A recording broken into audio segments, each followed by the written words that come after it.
যে আল্লাহ বলছেন ওয়ালা তাকুলু লিমান ইউকতালু ফি সাবিলিল্লাহি আমওয়াত। আল্লাহ বলছেন, হে দুনিয়ার মানুষ, তোমরা দুনিয়ার জমিনে যাই খুশি করো, নামাজ, রোজা, টুপিদারি, ফরজ, ওয়াজিব, সুন্নাতে মুআক্কাদা, সুন্নাতে জায়েদা, মুস্তাহসান, মুস্তাহাব, যত ইবাদতই করো, তোমরা একটা কথা সঠিকভাবে জেনে রাখবা, যারা আমি আল্লাহর রাস্তায় ইন্তেকাল করে, যারা আমি আল্লাহর রাস্তায় ইন্তেকাল করে, তাদেরকে তোমরা মৃত বলো না, তারা মারা গেছে কথাটা বলিও না। আমার আল্লাহ বলছেন। কে বলছেন কথাটা? জোরে বলেন, কে বলছেন? আল্লাহ নিজে বলছেন, তোমরা তাদেরকে মৃত বলিও না, বাল আহইয়া, বরং তারা জিন্দা, বরং তারা জিন্দা। তারা যে জিন্দা, ওয়ালাকিন লা তাশউরুন, এই ব্যাপারে তোমাদের কোনো জ্ঞান নাই, তোমরা বুঝো না, তোমরা অবগত না, তোমাদের বোধগম্য নয়। এই কথা কে বলছেন? আল্লাহ নিজে বলছেন। এখন আল্লাহর কথা কি সত্য? কথা বলেন। তো সত্য হলে মানা ফরজ কিনা? আল্লাহর কথা সত্য না, তো সত্য হইলে মানা ফরজ কিনা? এখন আমার জিজ্ঞাসা, আল্লাহর রাস্তায় ইন্তেকাল করছে কারা? প্রথমে আল্লাহর নবীগণ। কথা বলে না। আল্লাহর নবীগণ, নবী রাসূলগণ ইন্তেকাল করছে প্রথমে। এই জন্য তারা কি মৃত না জিন্দা? এই ব্যাপারে হাদিস কি আছে? সহিহ বুখারীর হাদিস। নবীজি বলছেন, আল আম্বিয়াউ আহইয়াউন ফি কুবুরিহিম ইউসাল্লুন। পড়েন না সুবহানাল্লাহ। নবীজি বলছেন, পৃথিবীতে যত নবী রাসূল আছে তারা সবাই আল্লাহর রাস্তায় ইন্তেকাল করছে, এই জন্য ইন্তেকালের পরেও তারা জিন্দা। তারা কি জীবিত। যদি কেউ আমরা বলি যে তারা মৃত্যুবরণ করছে, তাহলে আমরা বেঈমান হব, ঈমান হারা হব। তো আমরা কি ঈমান হারা হতে চাই না ঈমানদার থাকতে চাই? হাত উঠায় বলেন তো দেখি, সবাই হাত উঠায় বলেন তো, আমরা কি ঈমানদার থাকতে চাই? জোরে বলেন নারে তাকবীর। আওয়াজটা জোরে দিয়ে বলেন নারে তাকবীর, নারে রিসালাত, নারে গাউসিয়া, আহলে সুন্নাত ওয়াল জামাত, আহলে সুন্নাত ওয়াল জামাত। মাশাআল্লাহ। এখন নবী রাসূলগণ জিন্দা, এটা আহলে সুন্নাতের আকীদা। কথা ঠিক কিনা? এখন আসেন, নবীজির সাহাবায়ে কেরামের মধ্যে যারা সিদ্দিক ছিল, যারা সিদ্দিক ছিল, তারা কার রাস্তায় ইন্তেকাল করছে? আল্লাহর রাস্তায়। তারা জিন্দা কিনা? জিন্দা। এটা আহলে সুন্নাতের আকীদা। এখন সিদ্দিকের পরে, হ্যাঁ সিদ্দিকের পরে হইল শহীদ। কি এখন শহীদ যারা হইছে তারা আল্লাহর রাস্তায় হইছে না? তারা জিন্দা কিনা? তাহলে মৃত বলা যাবে না। এটা আহলে সুন্নাতের আকীদা। এখন যারা তাবেঈ আছে, তাবেঈ, তারা কার রাস্তায় ইন্তেকাল করছে? আল্লাহর রাস্তায়। তাবেঈন যারা আছে তারা কার রাস্তায় ইন্তেকাল করছে? আল্লাহর রাস্তায়। কথা বুঝিন না আমার? এখন তাবেঈনের পরে আইম্মায়ে মুজতাহিদ, আইম্মায়ে মুজতাহিদ যারা, তারা কার রাস্তায় ইন্তেকাল করছে? আল্লাহর রাস্তায়। এরপরে আছে আইম্মায়ে মুতাকাদ্দিমিন, তারা কার রাস্তায় ইন্তেকাল করছে? এরপরে আছে আইম্মায়ে মুতাআখিরিন, তারা কার রাস্তায় ইন্তেকাল করছে? আল্লাহর ওলিগণ কার রাস্তায় ইন্তেকাল করছে? আল্লাহর রাস্তায়। এবং দুনিয়ার জমিনে কিয়ামত পর্যন্ত আল্লাহর ওলি থাকবে। একথা সত্য কিনা? তো আল্লাহর ওলিগণ যারা ইন্তেকাল করে কার রাস্তায় করে? তারা ইন্তেকাল করার পরেও কি জিন্দা? তারা ইন্তেকাল করার পরেও কি জিন্দা? তাইলে এই দেশে আমাদের বিশেষ করে কসবা উপজেলাতে আড়াইবাড়ি দরবার শরীফে আল্লাহর ওলি আসেনি? কথা কোনা আছে? বাদান আসেনিও? আছে। স্বীকার করছেন কিন্তু। আমাদের চতুরা শরীফ আল্লাহর ওলি আসেনি? সোনাগান্ধা আল্লাহর ওলি আসেনি? সোনাগান্ধা শরীফে ফুরফুরাতে আল্লাহর ওলি আসেনি? বিশেষ করে এ সমস্ত অঞ্চলগুলোতে ব্রাহ্মণবাড়িয়া ডিস্ট্রিক্টে বলেন, কসবা উপজেলা বলেন, আখাউড়া উপজেলা বলেন, ব্রাহ্মণবাড়িয়া ডিস্ট্রিক্টের ভিতরে আল্লাহর ওলি আছে কিনা নাই? আমাদের শামবাড়ি ফুরকুল দরবার শরীফ ওলি ওলি আসেনি? এখন বলেন নেমতাবাদ একটু উত্তর দিকে মাওলানা আলী আসগর রহমতুল্লাহ আলাইহি আসেনি? আসেনি? বাবারে কেমনে কইলে বুঝবেন যে আল্লাহর ওলিরা আল্লাহর রাস্তায় ইন্তেকাল করছে? এটা আপনারা স্বীকার করতেছেন। এখন আল্লাহ কইছে যারা আল্লাহর রাস্তায় ইন্তেকাল করে তারা মরার পরে জিন্দা। মরার পরে কি? এখন যদি আমরা বলি যে এরা মরা পৌঁছা গেছে গা, তার মাজার রাখতে লাভ নাই, ভাঙ্গা তসনস করে লাভ, তাইলে কি এটা সুন্দর দেখা? ওলিয়া ওলিয়াদের সম্মান করছি না বেজ্জতি করছি? তো আল্লাহর ওলিদের বেজ্জতি করলে আল্লাহ কি কয় বুখারীতে? মান আদালি ওয়ালিয়ান ফাকাদ আযানতুহু বিল হারবে। যারা আমার আল্লাহর ওলি, আমার ওলির সঙ্গে দুশমনি রাখবে, বিরোধিতা রাখবে, আমি আল্লাহ নিজে তাদের বিরুদ্ধে যুদ্ধের ডিক্লেয়ার দিলাম। জোরে বলেন না সুবহানাল্লাহ। তাহলে আল্লাহর বিরুদ্ধে যুদ্ধ করা কি সম্ভব? সম্ভব। এইখন গেল আল্লাহর ওলির ফালা। এখন যারা মুমিন ইমানদার কি কর? আমি বাবারে আমি তো আমার দোস্তের মতো উড়াইয়া ওয়াজ করতারি না যে আপনার মন খুশি রাখবো। আমি কোরআন হাদিসের আলোকে কয়েকটা কথা বলতেছি, ভালো লাগলে পরবর্তীতে তো কইতেন পারবো, মুজাই দুজরে কয়েকটা কথা বলে গেছে।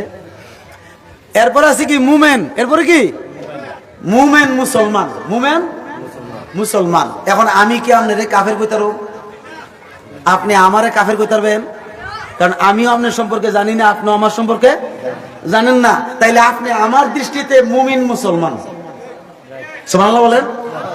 আপনি আমার দৃষ্টিতে কি মুমিন মুসলমান, বা আপনার দৃষ্টিতে আমি মুমিন মুসলমান।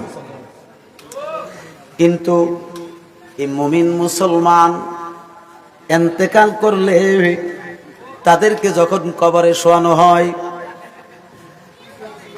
এই মুমিন মুসলমান যখন ইন্তেকাল করে, ও বন্ধু, তাদেরকে কবরে দাফন করা হয়। দাফন করা হয় কবরে, কিন্তু একদিন বা 2 দিন বা 3 দিন কবরের কাছে গিয়ে একটু হাত তুলে কান্নাকাটি করেন। এরপরে জিন্দেগি ভর এই মুমিন মুসলমানের কবরের কিনারে আর আপনি যান না। বৎসরে হয়তো রমজানের ঈদের নামাজের পরে গিয়ে একটু জিয়ারত করেন, অথবা ফজর নামাজ পড়ে একটু জিয়ারত করেন, অথবা ঈদুল আজহার নামাজের পর আপনি জিয়ারত করেন। বন্ধুরে, মুমিন মুসলমানের কোনো মরণ নেই, তাদের কোনো মৃত্যু নাই। কবর জিয়ারতের ব্যাপারে হাদিস শরীফে আসছে, আমার নবীজি বলছেন, উম্মত তোমরা যখন বেশি বেশি করে কবর জিয়ারত করবা, তোমাকে 2টা জিনিস স্মরণ করাইয়া দিবে। কয়টা? জোরে বলেন না কয়টা? 2টা জিনিস তোমাদেরকে স্মরণ করাইয়া দিবে। 1 নাম্বার হচ্ছে, 1 নাম্বার হচ্ছে, আমার দিকে তাকান, 1 নাম্বার হচ্ছে আল্লাহর ভয়। আল্লাহ আপনার হৃদয়ে, আপনার কলবে পয়দা করে দিবে, সৃষ্টি করে দিবে, আল্লাহর ভয় তৈরি হবে। 2 নাম্বার হচ্ছে, ও আমার বাবারা, বেশি বেশি করে যখন কবর জিয়ারত করবেন, তত বেশি আপনাকে পরকালের স্মরণ করাইয়া দিবে। কথা ঠিক কিনা? সহিহ হাদিস, সহিহ বুখারীর হাদিস। এই হাদিস কেন সহিহ মুসলিম শরীফও আছে, আবু দাউদ শরীফও আছে, ইমাম বাইহাকি তিনার শুআবুল ঈমানের মধ্যে উল্লেখ করেছেন এই হাদিস কেন। আমার ভাইয়েরা, যত বেশি কবর জিয়ারত করবেন, আপনার মা বাবা, আপনার আত্মীয় স্বজনের রূহগুলো আপনার জন্য দোয়া করবে। জীবনে কোনোদিন বিপদে পড়বেন না, বিপদ থেকে আল্লাহ পাক তাদের দোয়ার বরকতে উদ্ধার করবেন। যেমন এই জায়গার মধ্যে যারা আজকে মাহফিলের ইন্তজাম করেছেন, যিনি হচ্ছেন বীর মুক্তিযোদ্ধা, আমি যতটুকু জানছি তিনি একজন সুফি প্রকৃতির মানুষ ছিলেন। বীর মুক্তিযোদ্ধা হয়েছেন সত্য, তিনি কোনো একজন আল্লাহর ওলির সঙ্গ ধারণ করিয়া, আল্লাহর ওলির সোহবত গ্রহণ করিয়া তিনি উচ্চ মাকামের একজন সুফি সাধক হয়ে গেছেন, আল্লাহর প্রিয় ভাজন হয়ে গেছেন, আল্লাহর প্রিয় বান্দা হয়ে গেছেন, আল্লাহর প্রিয় বন্ধু হয়ে গেছেন।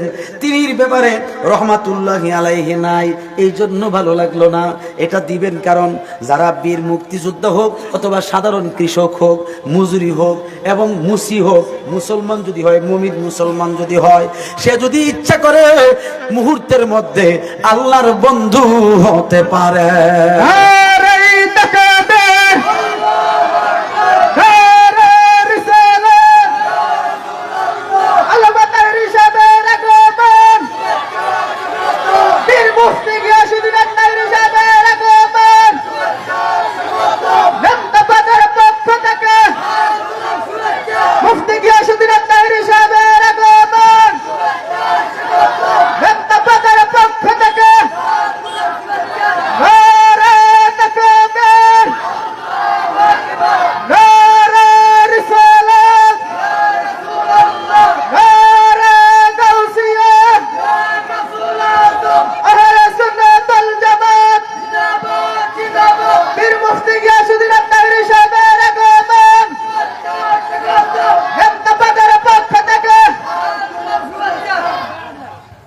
পড়েন আলহামদুলিল্লাহ। যারা এখনো দাঁড়ায় আছেন আমি অনুরোধ করব একটু বসেন, বৈশা জায়গাটা পরিপূর্ণ করেন, সুন্দর করেন, একটু মহব্বতের সাথে ধরে শিখুন আল্লাহুম্মা সাল্লি। মাইক ভালো ওয়াজ করে শান্তি ভাই, বাস কামড় তুসতে ওয়ালা আলি সাইয়্যিদিনা।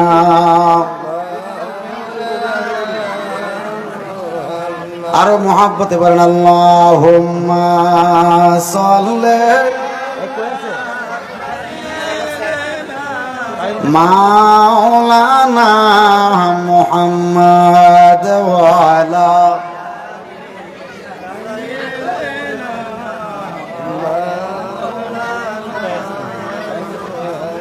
আমার ভাইরা, দুনিয়ার জমিনে মুসলমান একজন মুসলমান আরেকজন মুসলমানের কবর জিয়ারত করা সুন্নতে রাসূল, সুন্নতে সাহাবী, সুন্নতে আহলে বায়াত, সুন্নতে আউলিয়া কিরাম। ও আমার বাবারা, শুধু তাই নয়, আল্লাহ আর ওলির যে মাজার শরীফ জিয়ারত করা, এটা সুন্নতের পর্যায়ে আছে। সুন্নতে সাহাবী, সুন্নতে রাসূল, এইভাবে সুন্নত হিসেবে আখ্যায়িত করা হয়েছে। যারা এই সুন্নত থেকে যারা মানুষদেরকে ঘোরাইয়া রাখেন, ফিরাইয়া রাখেন, অবশ্যই সেটার জবাব আল্লাহর রসুলের সঙ্গে দিতে হবে। কারণ আল্লাহর রসুল বলছেন ফরজ, ওয়াজিব, সুন্নতে মুআক্কাদা এবং সুন্নতে জায়েদা প্রতিষ্ঠিত করো দুনিয়ার জমিনে, তারা আমি নবীর ভালোবাসা পাবে। কথা ঠিক কিনা? নারে তাকবীর, জোরে বলেন না, নারে তাকবীর, নারে রিসালাত, নারে গাউসিয়া। তাহিরি সাহেবের আগমন, তাহিরি সাহেবের আগমন, তাহিরি সাহেবের আগমন করেন আলহামদুলিল্লাহ। উনি ওনার সময় মতে স্টেজে চলে আসবে, আপনারা ধীরে স্থিরের সাথে বসেন, একটু দুরূদ পড়েন। আল্লাহুম্মা সাল্লি আলা মুহাম্মাদ ওয়া আলা আলি সাইয়্যিদ ওয়া আলা আলি সাইয়্যিদিনা। এই দুনিয়া মুসাফির খানা, মনরে জানো, আরে এই দুনিয়া মুসাফির খানা, মনরে জানো, ওরে আইসো একা যাইবা একা, কেউ যাবে না। আল্লাহুম্মা সাল্লি। একটু আগে আগে বসেন, একটু আগে আগে বসেন। ওয়ালা আলি। একটু আগে আসেন, সামনের দিকে আসেন। কোথায় রইলেন নূর নবীজি লোকায়া, দয়া করে দেন গো দেখা আসিয়া। আল্লাহুম্মা সাল্লি মুহাম্মাদ ওয়া আলা আলি সাইয়্যিদ।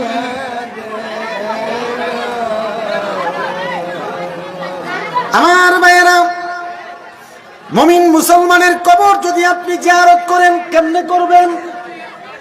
হাদিস শরীফে আসছে, যখন কোন মুমিন মুসলমান আরেকজন মুমিন মুসলমানের কবর জিয়ারত করবে, সর্বপ্রথম সালাম দিবেন, আসসালামু আলাইকুম ইয়া আহলাল কবর, ইয়াগফিরুল্লাহু লানা ওয়া লাকুম, আনতুম সালাফুনা ওয়া নাহনু বিল আখার।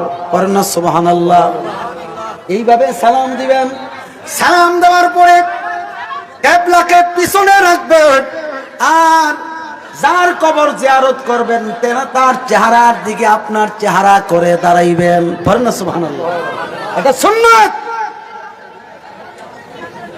নবীজি জান্নাতুল বাকি সবসময় জিয়ারত করতেন, রাতের শেষ অংশে,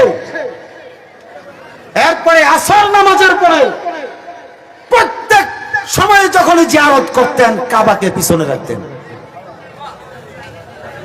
কেন? একজন মুমিন মুসলমান, এই মুমিন মুসলমানের চেহারা খানায় কাবার চাইতে হাজার হাজার গুণ উত্তম, ভালো। এই মর্যাদা আল্লাহর রাসূল দিয়েছেন। এই জন্য সুন্নাত তরিকা, আপনি কিবলাকে পিছনে রাখবেন আর কবরবাসীর চেহারাকে আপনার সামনাসামনি রাখবেন। এই জন্য আমরা পশ্চিম দিকে দাঁড়ায়া পূর্ব দিক ফিরে চেহারার দিকে, অর্থাৎ মুর্দারের চেহারার দিকে তাকায়া জিয়ারত করি। এটা হচ্ছে আহলে সুন্নাত ওয়াল জামাতের আকীদা অনুসারে জিয়ারত। এখন প্রশ্ন আসতে পারে, হুজুর পশ্চিম দিক দিয়ে জায়গা নাই, উত্তর দিক দিয়ে আছে, দক্ষিণ দিক দিয়ে আছে, পূর্ব দিক দিয়ে আছে। তখন আপনি জরুরতের ক্ষেত্রে একটা মাসালা আছে আকাইদে নসুবিতে, আয-যারুরাতু তুবিহুল মাহযুরাত, অর্থাৎ জরুরতের ক্ষেত্রে কোনো মাসালা ইস্তেমবার হয় না, সাবিত হয় না। আপনি যেদিকে ভিড়ে যেদিকে ঘুরে আপনি জিয়ারত করবেন, করেন, কোনো অসুবিধা। 17 বছর এনে গেছিলেন নি? কোন দিকে জায়গা? পশ্চিম দিকে। কোন দিক দিয়া? পশ্চিম দিক দিয়া। সোনাগান্ধা গেছেন নি? কোন দিক দিয়া জায়গা? পশ্চিম দিক দিয়া। কেন? এটাই সুন্নাত তরিকা। এটা কি সুন্নাত তরিকা? ভাইরা আমার, আমি কেন আয়াত বললাম? কারণ আজকে জিয়ারতের প্রতি কিছু কিছু উলামায়ে কেরামরা মানুষদেরকে ফিরিয়ে দিচ্ছে, তোমরা জিয়ারত করো না, কারণ জিয়ারত করতে রাসূল নিষেধ করছে। অথচ হাদিসের প্রথম অংশ পড়লো, শেষ অংশ পড়লো না, শেষ অংশের তাকিক করলো না। শেষ অংশ আছে ওয়াজুরুহা, তোমরা বেশি করে জিয়ারত করো। পড়না সুবহানাল্লাহ। তোমরা বেশি করে কি করো? প্রথমবার পর্যায়ে নিষেধ করলো কেন? হাদিসের ব্যাখ্যায় মুহাদ্দিসিন লিখছেন, তখনকার যুগে ইহুদিদের কবর ছিল। কার কবর ছিল? ইহুদিদের কবর ছিল। তো ইহুদিদের কবর জিয়ারত করতে রাসূল নিষেধ করছে। পরবর্তীতে যখন উম্মতি মুহাম্মদীর কবর হলো, তখন নবীজি বলছে জুরুহা, তোমরা এখন জিয়ারত করো। পড়েন না সুবহানাল্লাহ। তা আমরা উম্মতি মুহাম্মদী কিনা? হাত উঠায় বলেন, আমরা উম্মতি মুহাম্মদী কিনা? জোরে বলেন, আমরা উম্মতি মুহাম্মদী কিনা? আমরা জিয়ারত করব, কারণ রাসূল আদেশ করছে। বাবারে, তুমি পুরো হাদিসের বর্ণনা করো, তাইলে আর কোনো ফেয়াজ থাকবে না। এই আয়াত কেন আমি বললাম? এই মাস হলো জিলহজ মাস, সামনের মাস হচ্ছে মুহররম মাস। মুহররম মাসের একটা তারিখ আছে, 10 তারিখ আছে কিনা নাই? এই মুহররম মাসের 10 তারিখে নবীজির শ্রেষ্ঠতম কুরবানি দিছিলেন, যে কুরবানি এর উপরে কোন কুরবানি আর পৃথিবীতে আর দ্বিতীয়বার হবে না। এই কুরবানি আমার নবী দিছেন 1400 বছর আগে। জোরে বলেন না সুবহানাল্লাহ। 500 বছর আগে, 1400 বছর আগে নবীজি এই কুরবানি ডিক্লেয়ার দিয়ে দিচ্ছেন যে এইভাবে কুরবানি হবে আমার নাতি দুইজন, ইমাম হাসান ইমাম হুসাইনের। পড়েন না সুবহানাল্লাহ। আল্লাহ তুমি কি আমার নাতি দুইজনকে কবুল করছো? আল্লাহ বলেন দোস্ত, এর চেয়ে বড় কুরবানি তো আমার কাছে আর পছন্দনীয় নাই। এই দুই কুরবানির মাধ্যমে ইসলাম জিন্দা রয়েছে। বিশেষ করে ইমাম হুসাইন রাদিয়াল্লাহু তাআলা আনহু নিজের কুরবানির মাধ্যমে আল্লাহর রাসূলের দ্বীন ধর্ম ইসলামকে, সহিহ ইসলামকে, আহলে সুন্নাত ওয়াল জামাতের দ্বীন ইসলামকে প্রতিষ্ঠিত রেখেছে। এই জন্য আল্লামা ডক্টর ইকবাল রহমাতুল্লাহ আলাইহি এবং আল্লামা শেখ সাদি রহমাতুল্লাহ আলাইহি লিখেছেন, ইসলাম জিন্দা হোতা হে হর কারবালা কি বাদ মে। পড়েন না সুবহানাল্লাহ। যে ইসলাম পুনরায় জীবন ধারণ করেছে, জীবন লাভ করেছে কারবালার পরে, কারবালার যুদ্ধের পরে, যেটা ইমাম হুসাইন রাদিয়াল্লাহু তাআলা আনহু নিজের গলা দিয়ে, নিজের রক্ত দিয়ে ইসলামকে জীবিত রেখে গেছেন। এই ইসলাম আমরা লালন করতে চাই কি চাই না? তাইলে আমরা হুসাইনি মুসলমান কিনা? হাত উঠায় বলেন আমরা হুসাইনি মুসলমান কিনা? আর জোরে বলেন আমরা কি হুসাইনি মুসলমান না এজিদি মুসলমান? আমরা হুসাইনি মুসলমান।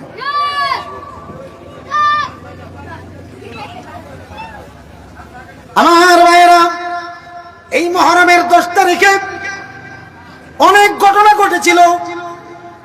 তাফসীরে রুহুল বায়ান শরীফে আসছে, আল্লামা ইসমাইল হাক্কি ওয়াল হানাফি সহ অগণিত মুতাবের মুসান্নিফ এবং মুফাসসির উল্লেখ করেছেন এই 10 তারিখে প্রায় 22টা ঘটনা ঘটছে দুনিয়ার জমিনে, বড় বড়।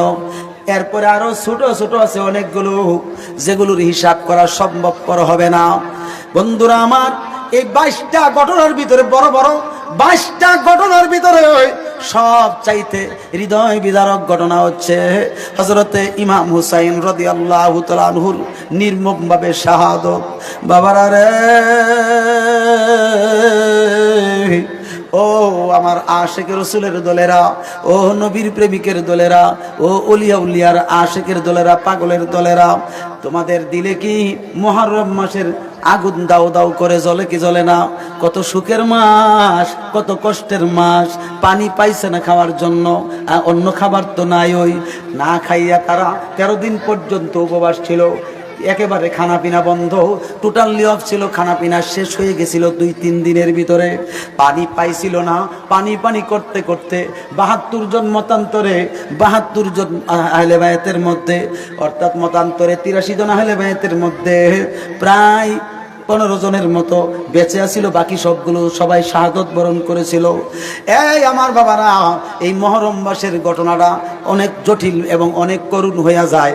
সুন্দরভাবে দিলটা নরম করে আমার সাথে সকলে পড়েন, মুহররমের 10 তারিখে কি ঘটাইলেন রব্বানা, আইরে কি ঘটাইলেন রব্বানা। ওরে কলিজা মোর ফেটে যাই রে, শুনলে তাহার ঘটনা।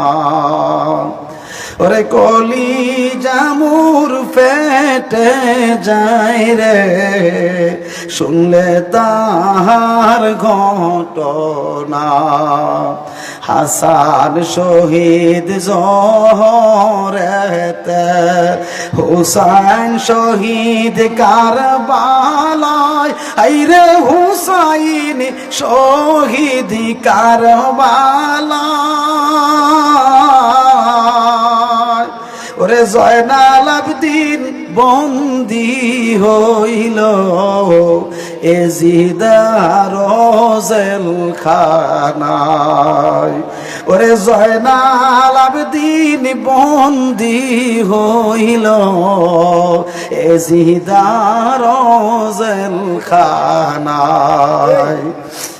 দুল দুল গোরাকে দে বলে আমার কোনো দোষ নাই, হাইরে আমার কোনো দোষ নাই।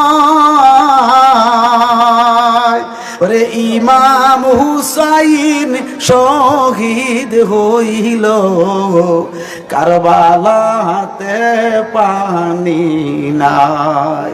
ওরে ইমাম হুসাইন শহীদ হইল কারবালাতে পানি নাই। ময়ূরনা ময়ূরনা রে জয়নাল, তুমি জয়নাল ময়ূরনা, হাইরে তুমি জয়নাল ময়ূরনা। ওরে তুমি জয়নাল শহীদ হইলে নবীর বংশ রবে না। ওরে তুমি জয়নাল শহীদ হইলে নবীর বংশ রবে না। মহরমের 10 তারিখে কি ঘটাইলেন রব্বানা, হাইরে কি ঘটাইলেন রব্বানা।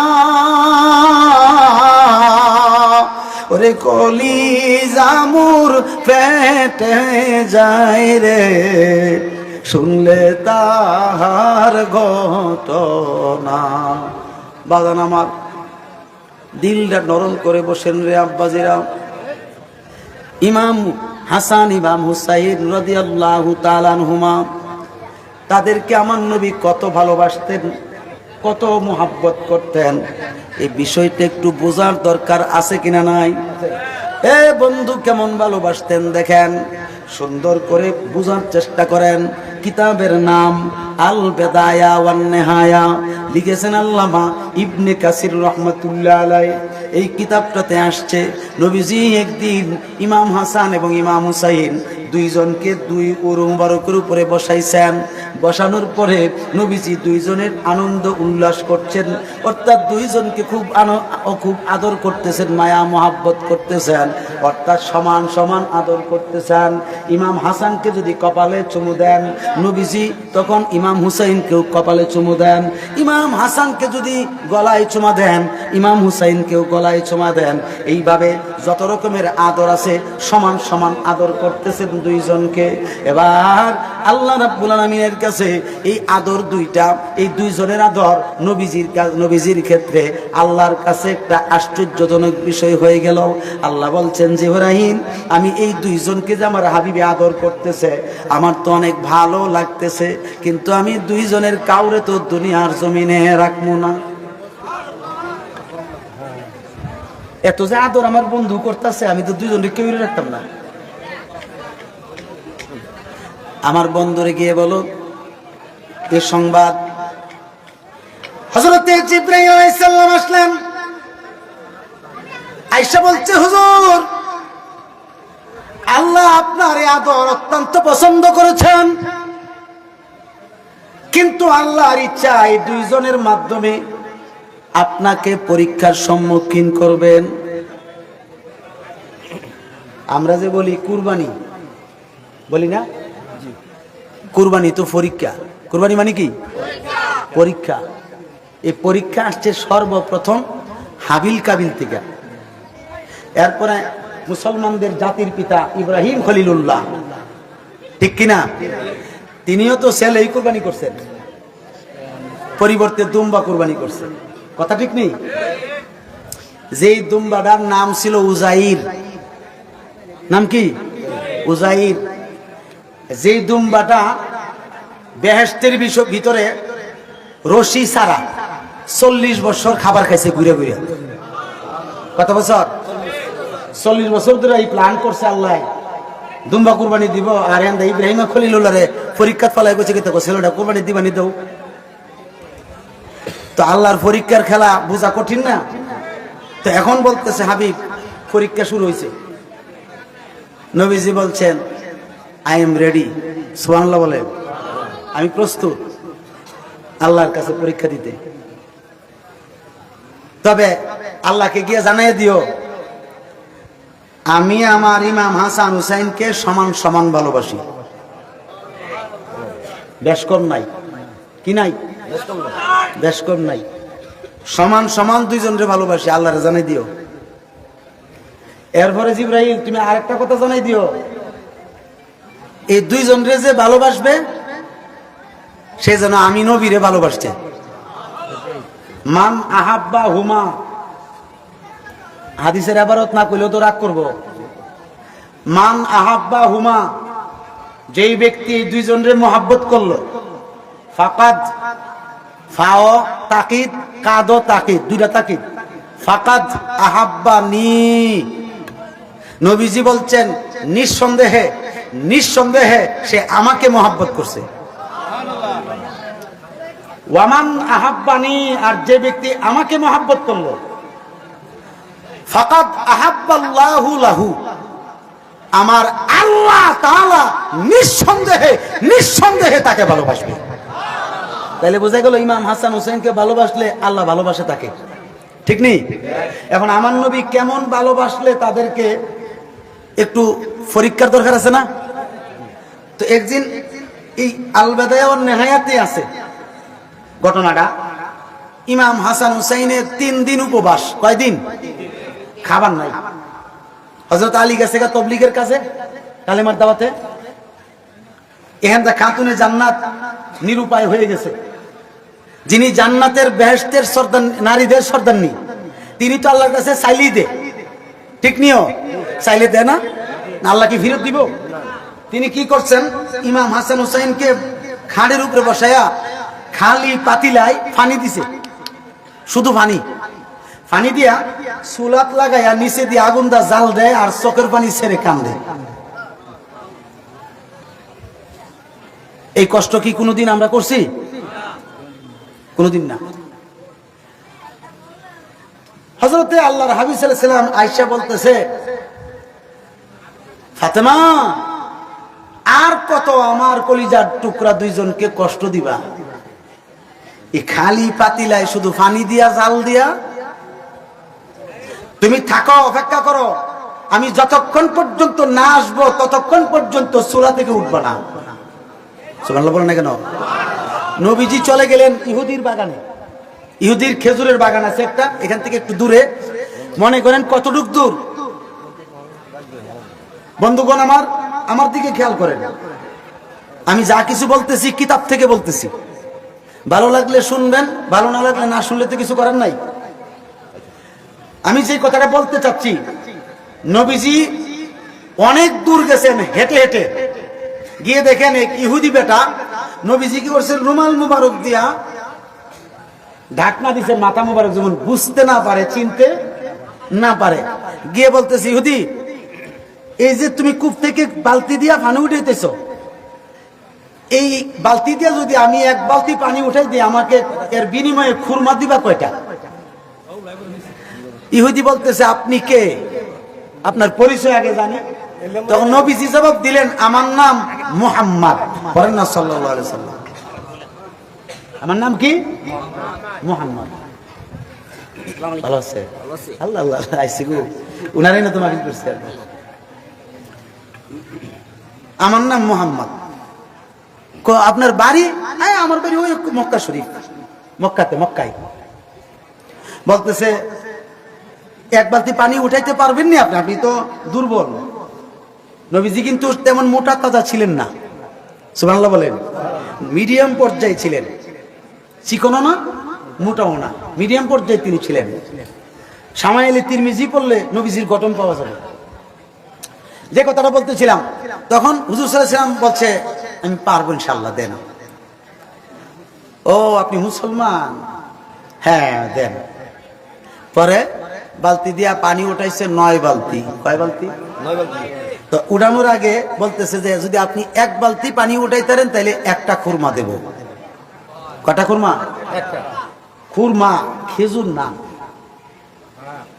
আপনি খুরমাও বুঝতে হইব, খেজুরও বুঝতে হইব। খুরমা এটা ভিন্ন একটা, এই ফলটা খেজুরের মতোই, কিন্তু এই ফলটার নাম হলো অরিজিনালি খেজুর, খুরমা। আর এখন যে খেজুর বেরিয়েছে এটি হি খেজুর, ভালো লাগে কেউ খাইলে ভালো লাগে না?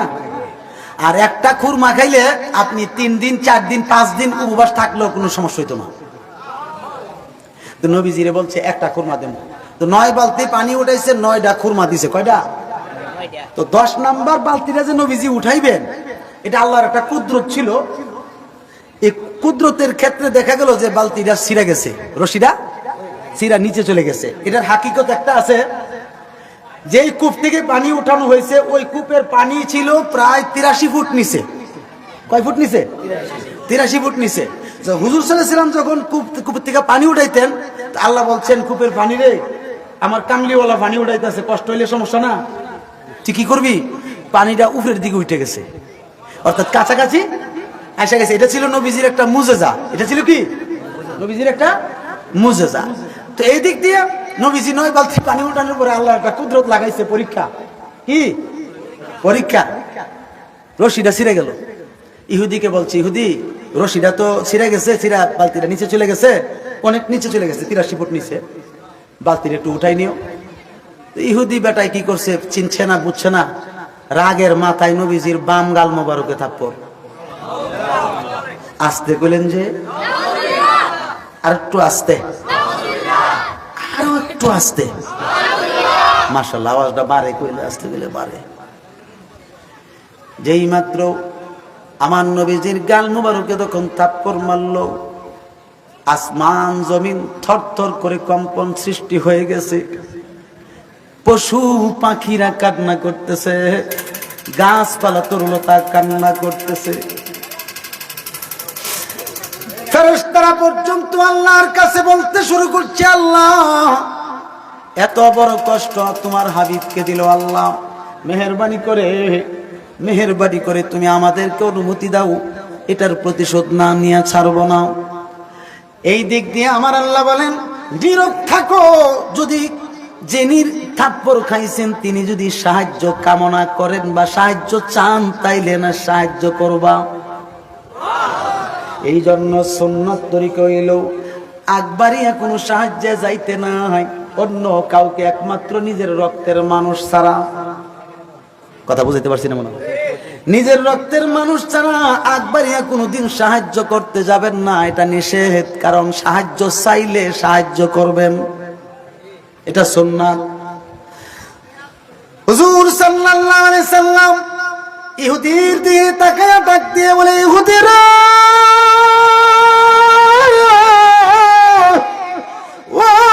ও ইহুদি, তুমি যে আমারে থাপ্পড় দিছো, তোমার হাতে কোনো ব্যথা পাইছো নি? তোমার মনে কোনো কষ্ট লাগছে নি? তুমি যে আমারে থাপ্পড়টা দিছো, তোমার হাতটাতে ব্যথা পাইছো নি? ইহুদি চিন্তা করতে লাগলো, হায় রে, যারে আঘাত করছি তিনি এনে ব্যথা পাওয়ার কথা, আর আমি আঘাত করছি, আমাকে উল্টো জিজ্ঞেস করে আমি ব্যথা পাইছি কিনা, আমি কারে থাপ্পড় দিলাম রে? চিন্তার মধ্যে পড়ে গেছে ইহুদি। আমার নবীজি রুমাল মোবারকে ডাকনা, চেহারা মোবারক দিয়া যাচ্ছে আর পিছনের দিকে চাইতেছে। ইহুদি চিন্তা করতে শুরু করছে, হায় হায়, কারে জানে থাপ্পড় দিলাম। এবার ইহুদি এই ফায়সালা পাওয়ার জন্য তার সিদ্ধান্ত হইল যে এই বিষয়টা একমাত্র আম্মাজানের কাছে ফায়সালা পাবো। কারণ মার কাছে ছেলে সন্তান দুঃখ কষ্ট বললে এই দুঃখ কষ্টটা মা লাঘব করতে পারে, এটা সুন্নাত তরিকা। যার পৃথিবীতে মা আছে মনে করবেন তার জন্য আল্লাহর রাসূল আছে। যার পৃথিবীতে মা নাই তার পৃথিবীতে অসহায় মতো, তার মতো অসহায় আর কেউ নাই। আজকে যারা আমার মামুন ভাই সহ তার ভাই বেড়া দরজায় এত কষ্ট করে মাহফিলটা সাজাইল, তাদের আব্বা কিন্তু এই জায়গায় শুয়ে রয়েছে, ঠিক কিনা বলেন? যার বাবা দুনিয়ার জমিনে নাই, মনে করতে হবে তার মাথার উপরে বট গাছের ছায়া নাই, তার উপরে একটার পর একটা তুফান আসতেই থাকবে, তার সাহায্য সহযোগিতার জন্য অন্যের কাছে যেতে হবে। কিন্তু যার ঘরে বাপ থাকবে, মা থাকবে রে, আল্লাহর কসম একবার, আল্লাহর কসম দুইবার, আল্লাহর কসম তিনবার, তার ঘরে আল্লাহ রাসূল আছে। এবার বাবারা আমার, নবীজি যায়, ইহুদি বেটা বাড়ির দিকে দৌড়ে, বাড়ির দিকে দৌড়াইয়া গিয়ে বলছে, মা ও মা, তাড়াতাড়ি করে বের হয়ে আসো, আমি উঠানে। এবার ইহুদির মা দৌড়ায় আসছে, আয়েশা বলতেছে, বাবা কি হয়েছে বলো? বলতেছে, আম্মা জান, আমি আমার খেজুরের বাগানে কূপ থেকে পানি উঠাইতেছিলাম, এমন সময় একজন ব্যক্তি আসছে, যার নাম জিজ্ঞেস করছি, পরে বলছে মুহাম্মদ। বাড়ি কোন জায়গায় জিজ্ঞেস করছি, বলছে মক্কায়। মক্কায় কোন গোষ্ঠীর কথা বলছি, বলার পরে বলছে তিনি নাকি হাশিমি বংশের। আরে তার বাবার নাম জিজ্ঞেস করছো কিনা? বলে বাবার নামটাও জিজ্ঞেস করছিলাম, বলে দিয়েছে খাজা আব্দুল্লাহ। এই কথা বলার পরে, বাবা নামটা কি বলছিলাম? বলে মুহাম্মদ। একটু দাঁড়াও, ঘরে ঢুকো না। এবার উঠানে রাইখাম, সুন্দর করে মা ঘরের ভিতরে গেছে। এই মা দুঃখিনী তাওরাত কিতাব পড়তো, জাবুর কিতাব পড়তো, ইনজিল কিতাব পড়তো। এই তিনটা কিতাবের ভিতরে আমার নবীজির পরিচয় দেওয়া আছে। এই তিন কিতাবে দেখছে মুহাম্মদ ইবনে আব্দুল্লাহ, সুবহানাল্লাহ, মুহাম্মদ ইবনে আব্দুল্লাহ লেখা। হায় হায়, মক্কায় হাশিমি বংশের, কুরাইশ বংশের হাশিমি গোত্রের। এই অবস্থা পাওয়ার পরে মা দুঃখিনী ডাক দিয়ে বলে, বাবা এই মুহাম্মদের ব্যাপারে তুমি যে বলছিলা, পুরা কথা শেষ করো। বলতেছে, মা এই মুহাম্মদ আসছিল আমার বাগানে, আমার কূপ থেকে বালতি দিয়া পানি উঠাইছে 9 বালতি, আমি 9টা খুরমা দিছি। শেষ বালতি উঠানোর সময় বালতিটা রশিটা ছিঁড়ে কূপের নিচে চলে গেছে। তখন আমি আমার ডান হাত দ্বারা তিনি বাম গালে একটা থাপ্পড় মারছিলাম।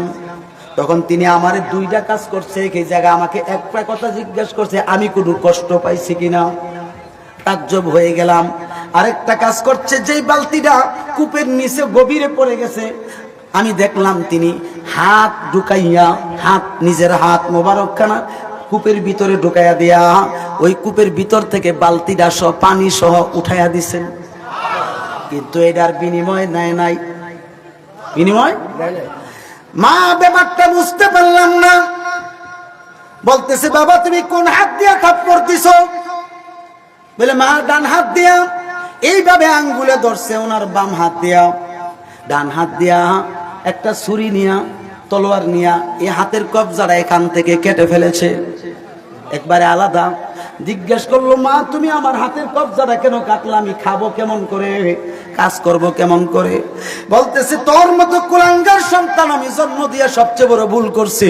কারণ যেই নবীর কাছে মুসলমান হওয়ার জন্য দীর্ঘ বছর যাবত পর্যন্ত তাওরাত পড়ছি, জাবুর কিতাব পড়ছি, ইনজিল পড়তেছি রে, ওই মুহাম্মদ আসছে তোর বাগানে, আমারে খবর না দিয়া তুই কষ্ট দিয়া তাড়াইয়া দিস। এই হাত কেন রে? যতক্ষণ পর্যন্ত ওই মুহাম্মদের সন্ধান তুই আমারে না দিবি, আমি মা হইয়া তোরে মাফ করব না। ইহুদির মা নবীরে চিনলো, ঠিক কিনা? ইহুদির মা নবী চিনলো, বড় আফসোস মুসলমানের মা নবী চিনি না। ফুলারে পড়াইছি মাদ্রাসায় নবী চিনার জন্য, এই ফুলা মাদ্রাসায় পয়রা হইছে নবীর দুশমন। হাত উঠায় বলেন, জোরে বলেন। ছেলে দিছি মাদ্রাসায় ভর্তি কইরাম নবীর আশিক হওয়ার জন্য, আর এই ছেলে মাদ্রাসায় পয়রা নবীর বিরুদ্ধে কথা বলে, আহলে বায়াতের বিরুদ্ধে কথা বলে। তুমি মা হইয়া ছেলে চিনলা না, ছেলে হইয়া তুমি মায়ের বুঝলা না, চিনলা না। তোমার মতন কুলাঙ্গার সন্তান এবং তোমার মা যেতে হবে হক কথা বলার না বলার কারণে জাহান্নামে যেতে হবে। এই আমার আব্বাজিরা, এইদিকে মাইক ছাড়া কথা চলবে, রাজিনী জেনারেটর আসলে চলবে।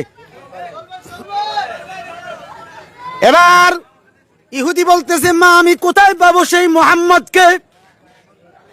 বলতেছে, বাবা আমি বুঝবো না তুমি মুহাম্মদকে কেমনে বাইর করে দিবা।